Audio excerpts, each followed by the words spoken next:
Breaking news, the New York Mets have traded Brandon Nimmo to the Texas Rangers for Marcus Semien. We're here to react on Mets Daily. I'm your host, Jake Brown, at Jake Brown Live. Make sure you smash that thumbs up in this video, hit that subscribe button below, and follow your boy at Jake Brown Live on X, Instagram, TikTok, and subscribe to my YouTube. Scan that code, become Mets Daily Insider for just $5 a month.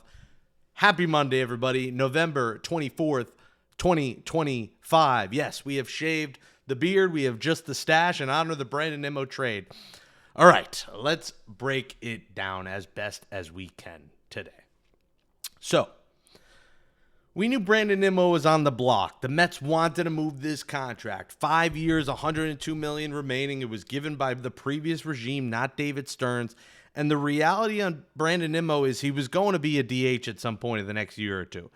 You know, I think you see the injuries coming, dealing with plantar fasciitis, some neck issues. He's played a lot of games the last 4 years after the first half of his career being hurt every year.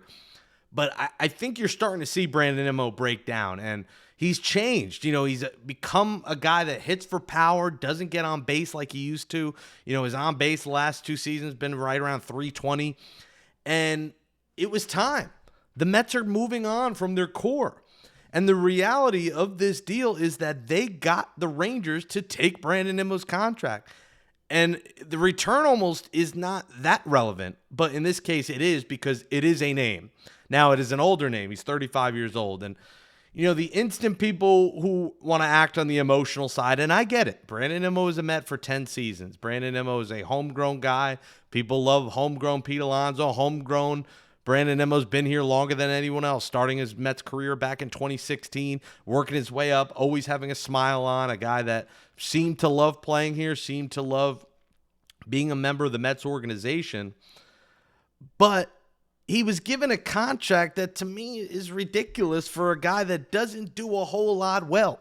He's very average defensively. He has no arm. He does not steal many bases. His on base now is a 320 guy. When he was a 380 on base guy, you're like, all right, at least he's getting on base a lot. He's a leadoff hitter. Now he's a middle of the order guy that swings for the fences.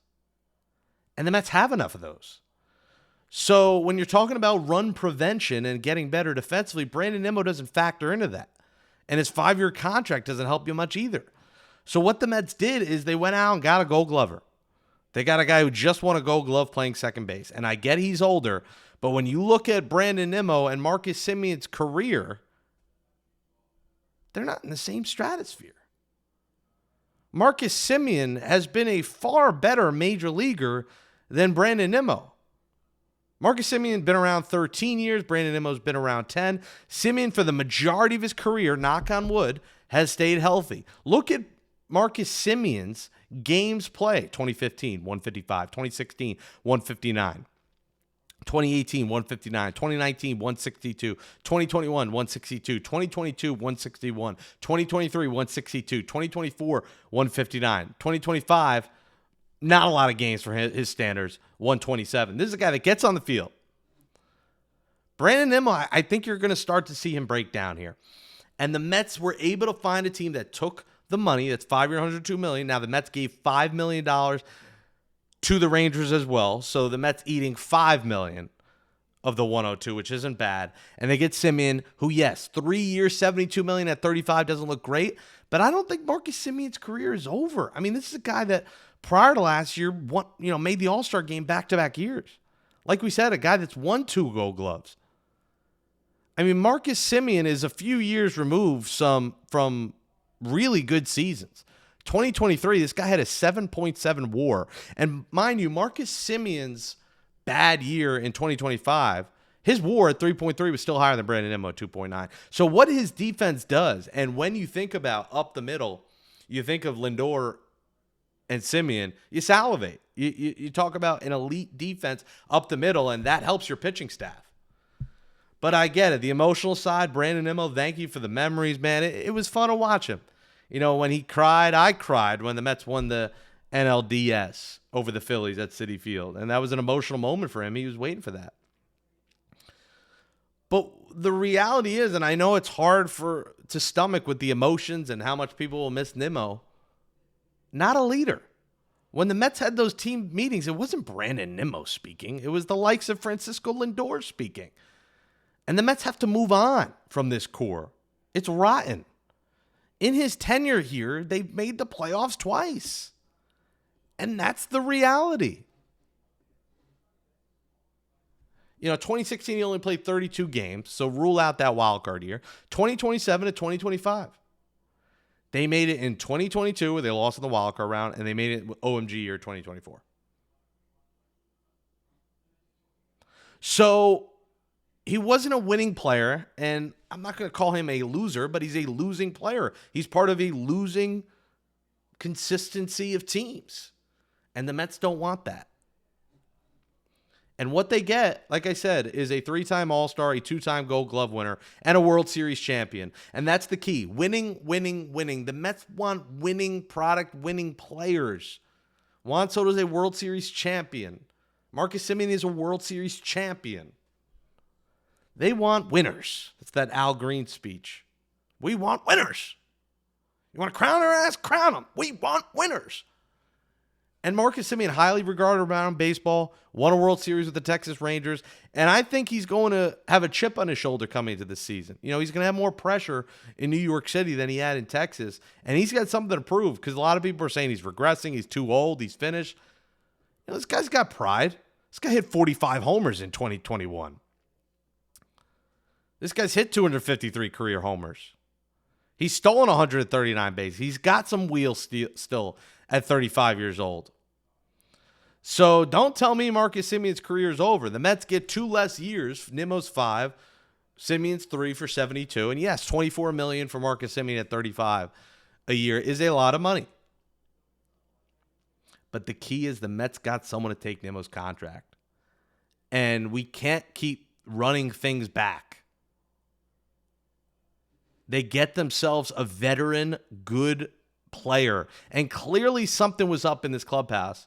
I've been talking about this all season. If you're a longtime Mets Daily watcher, I've mentioned there's clubhouse issues with this team. And you're seeing them come to fruition because the core is being broken up. There are issues. And Andy Martino talked about, it bothered him a little bit when they talked about Lindor being the captain because Nimmo's like, wait, I've been here for 10 years. Well, listen, bro, you're not captain material. So, I'm not saying Brandon Nimmo was part of the problem, but he wasn't part of the solution. It's not like he was the super clutch player that you wanted Brandon Nimmo up in the big moments. No, you didn't.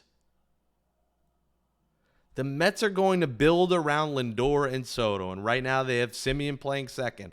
So what does that mean? I know Andy Martinez saying McNeil's going to be here. Jeff McNeil must be gone. That's the next thing for me. Jeff McNeil needs to be traded. He has no position now. What are you going to DH Jeff McNeil? No. With this injury to his elbow, no thanks. Mets have to get McNeil off this team. That's the next thing. And if you got to eat the contract, do that because you didn't have to eat any of Nimmo's. If you got to eat one of your McNeil, do it. He needs to be off this roster. If you're moving on from the core, McNeil's part of that core that needs to go, and then we'll see what happens with Alonso.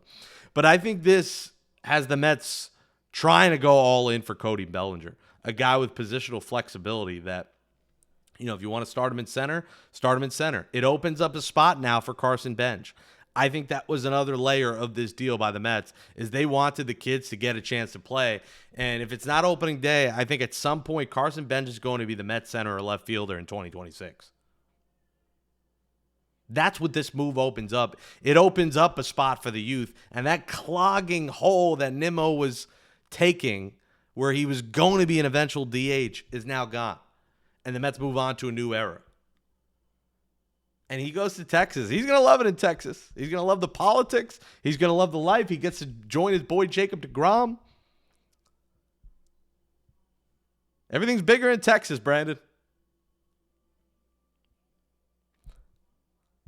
I don't love the deal, but I like the deal for the New York Mets because they have room to get creative now. Nimmo's contract's off the boards. Remember, 2027, there could be a lockout, so that's factored in here.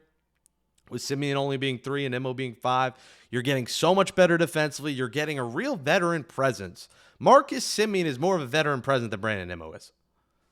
Brandon Nimmo is just the smiling guy. He is what he is. Brandon Nimmo was a guy. He was a jag. just a guy in that Mets locker room. And I don't want to hear about homegrown this, homegrown that. Homegrown my ass. I want to win, and the Mets need to move on to a winning era. So, loved watching Brandon Nimmo, but now it's time to move on. McNeil, trade him. Go for Bellinger. Carson Benj have a shot. Fernando Tatis, a name we'll talk about this week. You got to talk to the Padres, see what it would take to get him. But now you get creative. There's a spot open in the outfield. And if you're going to start Tyrone Taylor or Carson Benj, you better tell me you're getting a left fielder. Because if it is Jeff McNeil and you're talking it's McNeil and Benj, Mets fans are going to be furious, and I won't be happy. But I trust David Stearns now. He got rid of that contract that wasn't his and Brandon Nimmo. That was a gargantuan 8-year deal when they did it. Now it's showtime. The next move is going to be critical. The next few moves the Mets make, whether trade or free agency, are going to be critical to the future of this franchise. And I think this was a step in the positive direction to moving on to a new era of Mets baseball and getting that old stench out of there. And I'm not saying Nimmo was a stench, but he was part of losing after losing after losing teams, including the collapsing 2025 New York Mets. It's on you, David Stearns. All right, everyone, we'll keep you locked and loaded in on what happens next with the Mets. Thanks for watching. Smash that thumbs up. Follow me at Jake Brown Live and subscribe to Mets Daily below. A new era, the Brandon Nimmo-less Mets. What happens next? We'll talk about it tomorrow right here on Mets Daily.